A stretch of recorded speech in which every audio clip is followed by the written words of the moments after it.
En la historia de cada país siempre hay momentos clave, puntos de inflexión que lo cambian todo. Bueno, hoy vamos a analizar uno de esos momentos.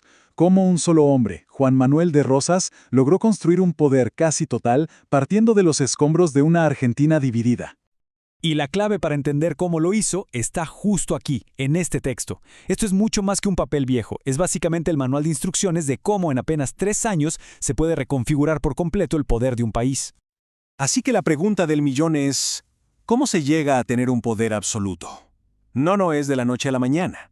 Es una serie de pasos, de decisiones muy calculadas y, claro, un contexto histórico que lo permite. Vamos a desarmar esa fórmula. Ok, para poder entender el ascenso de una figura como Rosas, primero tenemos que viajar en el tiempo. Pensemos en el final de la década de 1820. Argentina era un hervidero. A ver, en el fondo, eran dos ideas de país que no podían ser más distintas. Por un lado, los que querían que todo se manejara desde la capital, un poder centralizado, y por el otro, los que defendían que cada provincia tuviera su propia autonomía. Este choque, bueno, era el corazón del conflicto. Tratemos de imaginarlo. Un país sin un poder central fuerte. Buenos Aires era como la puerta al mundo, sí, pero hacia adentro, cada provincia era su propio mundo, casi un feudo.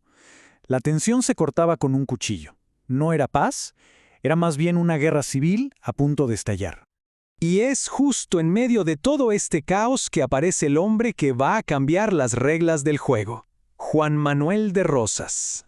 1829. Hay que quedarse con este año. No es solo una fecha en el calendario, es el punto de quiebre, el momento en que todo ese desorden encuentra una posible solución, o al menos una figura que promete serlo. Ojo, en ese momento la gente no lo veía como un tirano en potencia, para nada. Era visto como la única salida. No estaban votando por opresión, estaban votando desesperadamente por orden. El mandato era simple: terminar con la guerra y defender la causa federal. Y aquí hay un detalle que es crucial. Fíjense bien en el título que le otorgan. Restaurador de las leyes. Las palabras tienen poder. No es el conquistador o el jefe, es el restaurador. Esto es una genialidad política, porque presenta su poder no como algo nuevo e impuesto, sino como una vuelta a la normalidad. Una vez con el poder en sus manos, Rosas no se anduvo con vueltas. Empezó a usar una serie de herramientas, tanto legales como simbólicas, para afianzar su control. Veamos cómo se construye esto. A ver, lo que estamos viendo no son medidas al azar. Es un método, un sistema. Paso 1, vamos a castigar a los del pasado para que los del presente se lo piensen 2 veces. Paso 2, eliminamos cualquier posibilidad de perdón. Aquí nadie se salva. Paso 3, callamos a la prensa y a cualquiera que se atreva a criticar. Y el golpe final, el paso 4, hacemos que la lealtad se vea, que sea algo físico, obligatorio. En resumen, se reescribió la historia reciente, se silenció el presente y se marcó a la gente para controlar el futuro. Un plan completo. Y esta imagen lo dice todo. La política dejó de ser algo abstracto y se volvió algo personal, visible. Usar esa cinta roja, la divisa Punzó, no era una elección, era una declaración forzada de apoyo. Y si no la usabas, bueno, te convertías automáticamente en un enemigo. Para este momento uno podría pensar, listo, se acabó la guerra. El enemigo principal, los unitarios, estaba neutralizado. Pero en política, la calma nunca dura. Ahora el conflicto venía de adentro, de sus propios aliados. La respuesta es un no rotundo. Porque claro, cuando eliminas al enemigo común, la siguiente pregunta es inevitable. ¿Y ahora quién manda? Y esa pregunta puede romper hasta la alianza más fuerte. Y el centro de la nueva discusión era este concepto: las facultades extraordinarias. En criollo, ¿debía Rosas tener el poder de gobernar solo, por decreto, sin que nadie lo controlara? ¿Concentrar todo el poder en una sola persona? Y así, el Partido Federal se partió en dos. Por un lado, los rosistas, que básicamente decían, denle a Rosas todo el poder que necesite.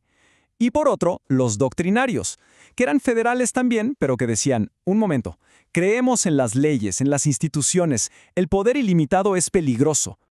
Al final, ¿quién ganó la pulseada? Ganaron los rosistas. Le dieron el poder absoluto que pedía, pero con una letra chica muy importante: solo por un año. Era como una cláusula de seguridad. Y acá la historia da un giro que nadie se esperaba. Cuando se termina su mandato, Rosas hace algo que deja a todos con la boca abierta.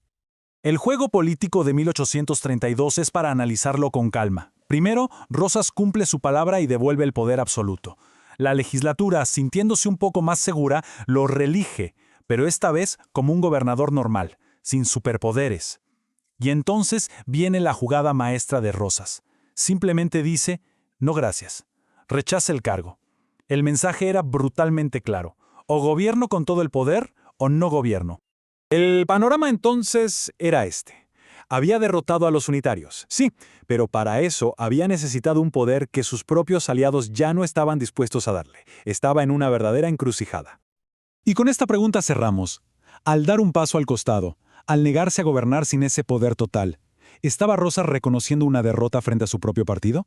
O más bien, fue un movimiento increíblemente astuto, una forma de demostrar que sin él y sin su mano dura, el orden era imposible y el caos volvería. Una pregunta que nos deja pensando en esa línea, a veces muy fina, que separa la estrategia política de la pura ambición.